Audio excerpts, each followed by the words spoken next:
Many in the community are now asking, how did a driver fall off the radar for several hours without anybody noticing? Now, we asked that question to Deluxe Central, but they say they're not commenting on the specific case. Emergency crews were quick to arrive on scene, and the 23-year-old pedestrian was taken to hospital with serious injuries. The Catholic School Board declined to speak on camera, saying that they felt they handled the situation on Monday well. However, they did admit there is always room for improvement.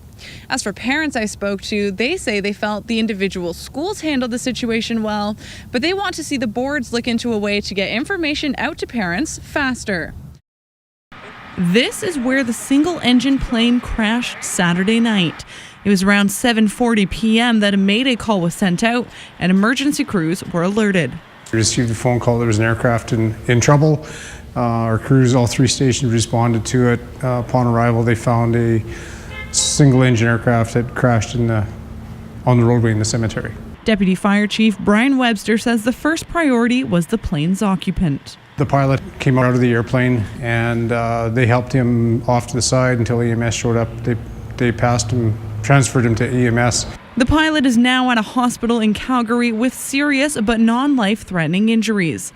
Police and fire crews have passed the investigation on to the Alberta Transportation Safety Board. Investigator Garrett Vermeer says they're still in their early stages. We try and look at all the factors around this circumstance. So we'll look at who was operating the aircraft, what their background is, the experience they have, and so on. Then we'll look into the aircraft. What type of aircraft was it? How much training did the individual have on the aircraft? Vermeer says they believe the pilot was training Saturday evening, taking off, flying around the airport, and then landing. As far as I know, the gentleman is a licensed pilot and was fairly new to this aircraft. As far as I know, he had been checked out on his airplane and was just getting comfortable with it. At this point, there are few details about what may have led to the mayday call, and Vermeer says the full investigation will likely take months. The plane itself was damaged beyond repair, but Tim Sturkenberg with the city says damage to the cemetery was minimal. What I've seen of damage so far, it's mostly collateral damage to the cemetery. There's at least 3 trees that were damaged significantly, but however, headstones, what I've seen, only 2 are damaged. Sturkenberg says with the proximity to the airport, it was only a matter of time before something like this happened, and they're lucky it wasn't worse.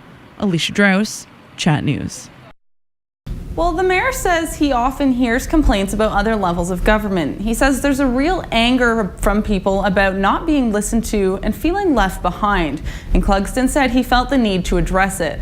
As for job creation, Notley touted the plan to spend $34 billion on infrastructure over 5 years. She says it's creating tens of thousands of jobs. Now, we asked Notley specifically about projects here in Medicine Hat and what new jobs are being created. Notley said the government is investing in Medicine Hat and pointed to projects like the berms, the hospital, and new schools, things that were already announced or funded by the city before the NDP was elected.